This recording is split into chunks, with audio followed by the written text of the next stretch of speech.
Hello, you're listening to the K-12 Tech Podcast, bringing you insights into the world of education technology. Stay tuned as we discuss the past, the present, and most importantly, the future of technology in our schools. Well, thanks, Marsha, for joining us on the K-12 Tech Podcast. This is episode 31 or 32. If you could just take like a minute and talk about your credentials, your education, and then kind of what you've done in your career in the past and what's brought you to where you are now. Okay, Marsha Maxwell, and my education starts, I guess I'll go kind of backward. So I have a PhD in neuroscience, and my neuroscience PhD was actually in an area where we were looking at three basic components. So we had a psychophysical component, a machine learning component, and a physiological component, which meant that I was actually listening to neurons in brains and making kind of code that would mimic what the neurons were doing. And before that, I have a master's in biology and a BS in physics and chemistry. So kind of all the basic sciences kind of covered. And then a science that kind of takes all of it together and adds some computational things on top of that. It's amazing. So I guess we'll have to unpack all of that science and then how that's kind of affected what you're doing in education technology. And we did an intro call and you talked a little bit. I love, because you kind of had a reverse of a lot of what our tech directors have had on in their career progression. Can you kind of start what happened after college for you career-wise, and then how you got to become the tech director in the position you're in now? Yeah, so after college, my bachelor's, like I said, was in physics and chemistry. And I always was very, very interested in human-computer interfaces. And at the time, it was more science fiction than science fact, so to speak. So when I went to grad school, I started in that area trying to learn how to kind of build neurons with computation. And so that's kind of the early days of machine learning, making actual how to mimic what the brain is doing with code. And my area of specialty was vision. So visual neuroscience is looking at the areas of the brain that are taking the information from your eyes and then decoding that information into things that the neurons could understand. And I guess my specific area is really kind of funny because I did a whole PhD on an area the size of your thumbnail. And it's basically the area that helps you determine whether you're moving or the world around you is moving. And kind of fast forward to today, that's, how we're mimicking VR. So basically, you're in this immersive environment and you feel that you're moving around in this environment, but in reality, it's just the code that's playing tricks on your brain to make you feel that you're doing things that you're not actually doing.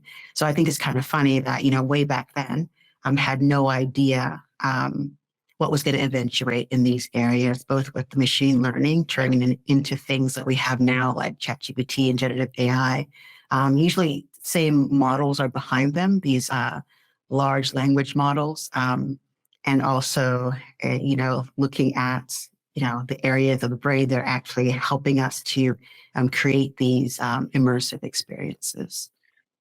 What, even previous to college, because obviously your PhD and your concentration in the sciences, like growing up, was that like a fascination of yours, or like what were like the steps that you were like, this is what I want to get into? I think it was gradual. I think I was always a curious person. So when I was really young, I wanted to be an interpreter. And then I wanted to, work. Always had this feeling of going places and working with people, especially with populations that were disadvantaged. And so that was always something in the back of my mind. And then in seventh grade, I accidentally won a science fair, put it that way. And then that kind of my trajectory changed, and people started expecting me to do more with science. I enjoy science. It wasn't like a hardship or anything. Yeah. I was fortunate enough to get a fellowship to work with NASA while I was in high school. So I started out there doing some material science and getting a chance to work on the launch pads and working with various scientists and engineers. And then I got a scholarship through NASA to go to college and also work with them over the summers. And then went to grad school. So it was something that was nurtured, had a really good science teacher. And he um, just allowed me to do a really interesting science fair project. And that took off. So it was just, oh, I think I'd like to do this. And then it turned into like a career in the end. Yeah. It's interesting to talk with people about their stories and how there's like these turning points, like something, not to say it was small, but like something about just winning a science fair and how that changed your trajectory. And maybe even like, oh, like maybe this is an aptitude of mine that I can go into. And how it's like, oh, like this completely changed the next 20, 30 years, and how impactful even that science teacher helping you with that could affect thousands and thousands of students, if not more people. And I love stories like that. So you got your PhD, and it was in really early VR, basically, and AI and computing and trying to translate what's going on in the brain. And you said in around that stuff. What was your like first actual career out of like your college PhD, or was that kind of all at the same time? So actually, when I left, I graduated the PhD and then I did a postdoc, and that was on bioinformatics. So again, heavy on data and taking the various data that's coming out of the biological systems and trying to create models from that. And then I had I left science. I had, I had gone from kindergarten to postdoctorate without any breaks or anything. And I wanted a break. And so I ended up on Madison Avenue in an advertising company, basically using what I learned about behavior. It actually was a mistake because my actual PhD is called behavioral neuroscience. And so when I went out looking for a job, people misunderstood what that meant. And they thought that meant I understood behavior rather than, on a kind of macro level, human behavior, not on micro level, which is the neuronal level. And so I got a job in advertising and basically with some really agency, but working with some really interesting companies like Sony and McDonald's and Burger King and different banks, and basically how to help people, I guess, liberate people from their money. Basically, how do That's a great way to say it. how do we plan an ad campaign, or how do we create products or market products in ways that will attract different customer bases? So I ended up doing that for a while, but although I found the work fascinating, there's a part of me that I call it the airplane test. So you're on an airplane and you're sitting next to somebody and they say, "What do you do for a living?" And when I was a scientist, I felt kind of like I'm a scientist and I'm helping to advance humanity. Whereas when I was in advertising, there's nothing wrong with being advertising, but it had a different feeling to it. I'm like basically making money or helping other people make money or that kind of thing. So after that, I went into startups and going back towards science and mostly engineering. And I worked in Russia and Australia and a couple other countries, just helping founders develop products and turning their ideas from the paper onto reality. And got a really interesting chance to kind of use a lot of my science and engineering background there. And then along the way, I just kept gnawing at me to go into more education. From my early days, high school, college, post-grad, I've always had some teaching component, whether it's tutoring or doing summer camps to help kids from underserved communities, or even my peers, and especially in grad school, you TA and do different things. And I always enjoyed teaching. I always enjoyed helping communities doing community projects. So when I took another break, and I feel like I've had 9 lives, I took another break from the startup world, and I decided let me try going education. So I got into educational technology, and it's stuck. I've been doing this for, I don't know, since almost 20 years. So a while. Wow. Mhm. That's incredible. I wanted to ask one question. You said it was an accident that you got that job doing like advertising and marketing. Did you like go into those interviews and you're like, oh, so you know how to do this? You're like, yeah, I do. Or what? It was kind of like they didn't ask the right questions, I guess. So they saw that it was behavioral neuroscience, and then they just assumed. So I don't know what I thought they thought I could do, but I wasn't going to say no, right? I mean, so Yeah. and I've always been a very quick learner. So Yeah. you ask me. My brother calls me like a MacGyver. So you Yeah. ask me to do something, I will figure out how to get it done. That's Um, exactly what I like heard when you're talking through all these things, just like helping like startups and like inventors like that. You have to be a MacGyver to do that. Like it's yeah, good. You need that base level knowledge to know right, how to integrate those different tools together. But right. that's not simple. You can't just be a mechanical engineer and Right. do that. You have to know how to solve problems. And I think that's That's a, very important. That's something that we're trying to teach kids is how to take, see the connections between subjects. Nothing is discrete. It's not like you're learning chemistry and that's all it is. There's some fundamental things that link the different subjects together. And there's learnings that I take from one section to another. And a lot of students have a really hard time seeing the connections and making connections and broadening what they're doing instead of just really siloed thinking. So I think being a kind of a transdisciplinary, interdisciplinary thinker, um, I want to say naturally has gotten me to where I am now. It's not something I had to learn how to do, but it is something you can learn how to do.